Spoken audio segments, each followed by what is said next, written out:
আর ফিরাইতে পারবে না। যেখানে চাকরির জন্য সিভি ড্রপ করবা, এখন চাকরি হয়ে যাবে তোমার। এখন যদি তুমি কারোর সাথে ঘুষাঘুষি মারামারি লেগে যাও, তোমার শক্তি বেড়ে যাবে, তুমি জিতে যাওয়া। দাড়ি কাটছো এই জন্যে, আমার এরকম মনে হয় না। আমার কাছে তোমার সিদ্ধ ডিমের মতো লাগে। আপনি নিজে তো শেভ করেন, ঠিক ঠিক বলছেন কেন? আপনার কাছে কি মনে হয় আপনি ঠিক বেঠিক হবে এই জায়গায়? আমি একবারও জিজ্ঞেস করছি ঠিক কিনা? একবারও জিজ্ঞেস করছি? আমি যা বলি তার যদি সত্যায়ন আপনি করতে হয়, তাহলে আমি কি এখানে পরীক্ষা দিতে আসছি? মানে আমি বলবো ঠিক কিনা, আপনি বলবেন ঠিক, তারপরে ঠিক হবে, তাহলে আমি কি এখানে আমাকে আনছে কেন? আমাকে আনছে জেনে বুঝে বলার জন্য। এবার যদি আমার বলায় ভুল হয়, আপনি সংশোধন করে দেবেন। আমি আপনাকে ঠিক বেঠিক জিজ্ঞেস করবো কেন? আমি পাগল যে আপনারা বলবো ঠিক, আপনি ঠিক বললে আমার গা গরম হয়ে যাবে। ও আল্লাহ, কত মানুষ ঠিক বলে। এভাবে ঠিক ব্যাঠিক হয় না ভাই। এই পুরো পৃথিবীর সব মানুষ যদি কোনো একটা ঠিককে ব্যাঠিক বলে, এটা ঠিক থেকে যাবে। এই পুরো পৃথিবীর সব মানুষ যদি একটা ব্যাঠিককে ঠিক বলে, এটা ব্যাঠিক থেকে যাবে।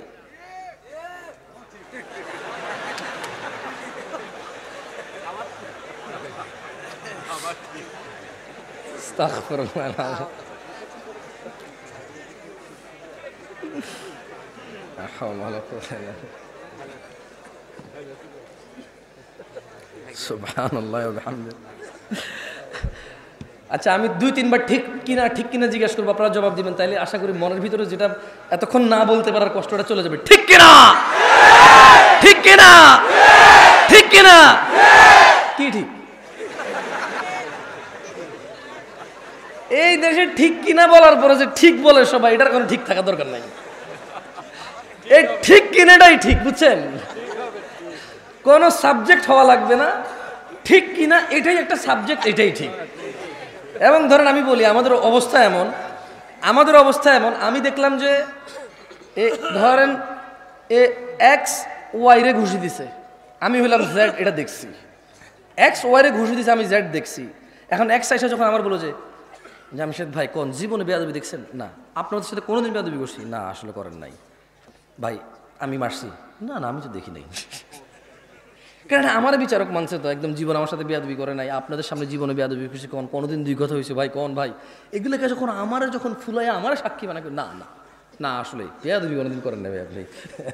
তো এগুলো হচ্ছে আমাদের মানে একেবারে রক্তে মিশে গেছে জিনিসগুলা। অন্যায় দেখার পরও যখন আমার বিচারক মানা হয়, আমি বলি যে না, ছেলেটা তো সম্মান করছে আমারে। মানে সিগারেট আল্লাহর সামনে খায়। কার সামনে খায়? আল্লাহর সামনে খায়। এটাতে বেয়াদবি নাই। বলে ছেলে খুব ভালো, জীবনেও বেয়াদবি করে নাই, মাঝে মধ্যে সিগারেট খায় মনে হয়, আমাকে দেখি ভাবে হাত এভাবে রেখে দেয় পিছনে। হ্যাঁ, মানে আমার সামনে খায় না।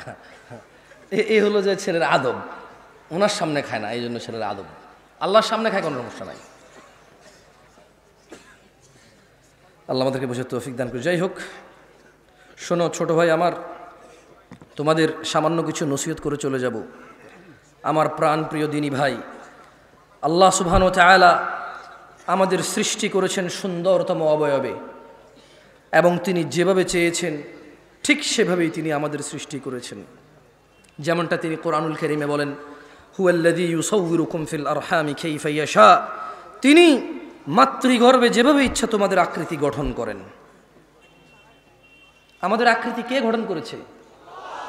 বিয়ে শাদী, অমুক মেয়ে সুন্দরী, অমুক ছেলে সুন্দর, এই জন্য তোমার সময় আসার অপেক্ষা না করে জেনা ব্যভিচারে লিপ্ত হয়ে, দাঙ্গা ফাসাদে লিপ্ত হয়ে যেও না।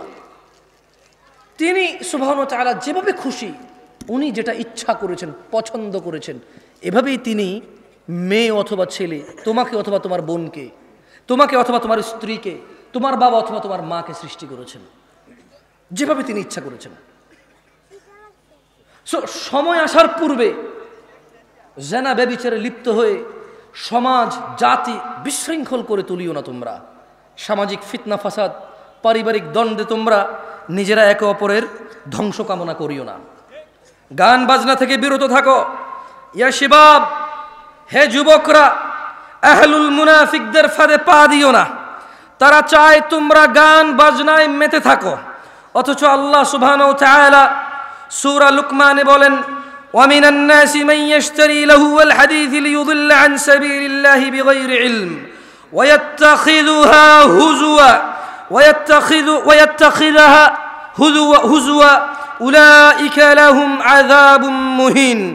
আর মানুষের মধ্যে কেউ কেউ আল্লাহর পথ থেকে বিচ্যুত করার জন্য অসার বাক্য কিনে নেয় জ্ঞান ছাড়াই, এবং আল্লাহর দেখানো পথ নিয়ে ঠাট্টা বিরূপে মেতে ওঠে।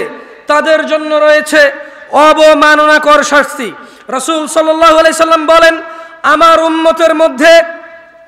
আমার উম্মতের কিছু লোক মদের নাম পাল্টিয়ে তা পান করবে।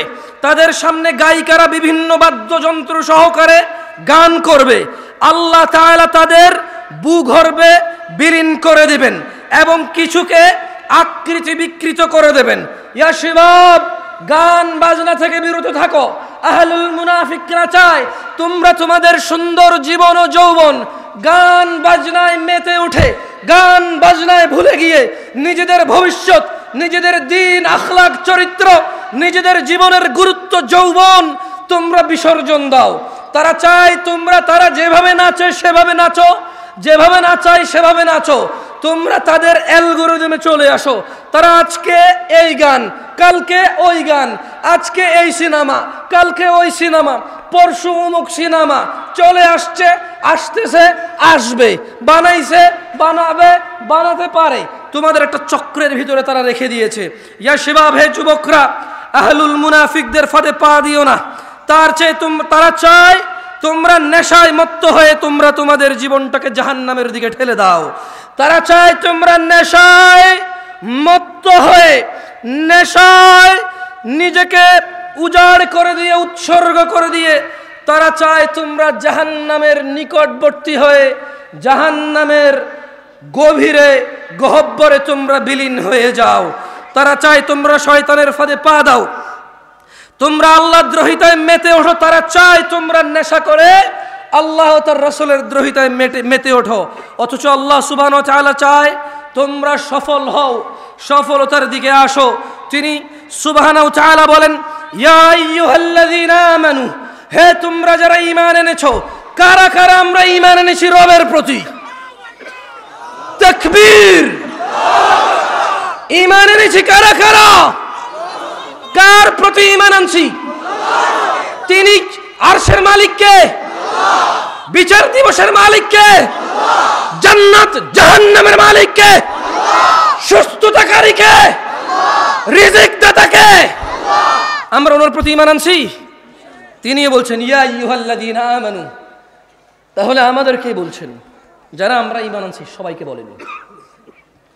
যে বেঈমান, মুশরিক, কাফের, ওকে বলেনি। তিনি সুবহানাহু ওয়া তাআলা আমাকে, আপনাকে, আমরা যারা ঈমান এনেছি ওদেরকে বলছেন যে ইন্নামাল খামরু ওয়াল মাইসির ওয়াল আনসাবু ওয়াল আজলামু রিজসুম মিন আমালিশ শাইতান ইয়া আইয়ুহাল্লাযীনা আমানু ফাজতানিবু। হে তোমরা যারা ঈমান এনেছো, নিশ্চয়ই মদ, জুয়া, মূর্তি পূজার বেদী ও ভাগ্য নির্ণয় করা তো কেবল ঘৃণার বস্তু, শয়তানের কাজ। ফাজতানিবু, তোমরা এটা থেকে বিরত থাকো, তোমরা এটা বর্জন করো। ফাজতানিবু লাআল্লাকুম তুফলিহুন, মদ, জুয়া এগুলো তোমরা বর্জন করো। লাআল্লাকুম তুফলিহুন, যাতে তোমরা সফল হও। মুনাফিকরা চায় মদ, জুয়া, খেলাধুলা, হাসি তামাশায় আমরা আমাদের জীবনটাকে বিলিয়ে দেই, উৎসর্গ করে দেই। জাহান্নামের অধল নিচে আমরা নিজেদেরকে, কি বলে এটাকে, মানে আমরা জাহান্নামের নিম্ন পর্যায়ে পৌঁছে যাই। এটা হচ্ছে মুনাফিকদের চাহিদা। গান বাজনা, নেশা, জুয়া এগুলো দিয়ে আমাদের কি করবে? মোবাইলে জুয়া খেলা যায় কিনা? এখন খেলা তোমরা কেউ কে হ্যাঁ বলছে মনে হয়। আপনি কিছু বলবেন না, ঠিক আছে?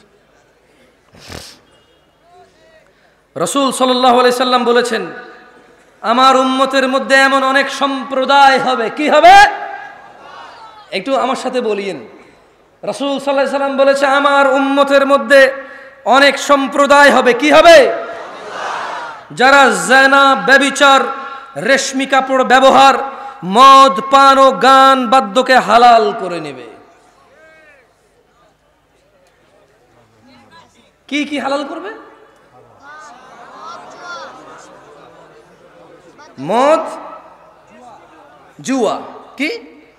মদ, জুয়া এবং জেনা, ব্যভিচার। বলেন জেনা, ব্যভিচার। এগুলোকে হালাল করে নেবে। যেমন আজকের দিনে কোনো ছেলে যদি পার্কে, আজকের দিনে কোনো মেয়ে ছেলে যদি পার্কে হাত ধরে হাঁটে, ওরা কি এটাকে জেনা মনে করে? আজকের দিনে কোনো ছেলে মেয়ে বিবাহ করেনি, ভিডিও কলে কথা বলে, ওরা কি এটাকে জেনা মনে করে? ওরা ভাবে আমরা তো উলঙ্গ হইনি, আমরা তো দুইজন উলঙ্গ হইনি, দুইজন আমরা কোনো গোপন সম্পর্কে জড়িত হইনি। ওরা মনে করে শুধু দৈহিক মিলনই হচ্ছে জেনা, এর বাহিরে আর জেনা নাই, এটা ওরা বলে।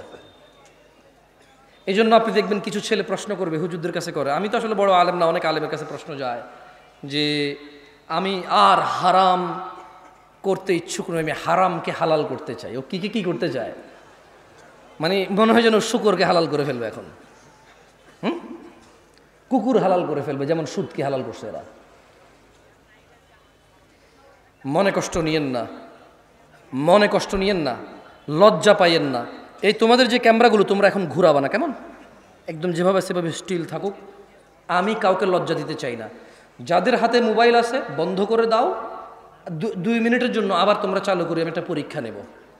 যাদের হাতে মোবাইল আছে তোমরা বন্ধ করে দাও। যেগুলো চলতেছে এগুলো তো কাউকে দেখা যাচ্ছে না। আমি যে প্রশ্ন করবো স্টেজের আশেপাশে আপনারা কেউ হাত তুলিয়েন না, কেমন? কারণ ওই ক্যামেরায় চলে আসবে তো।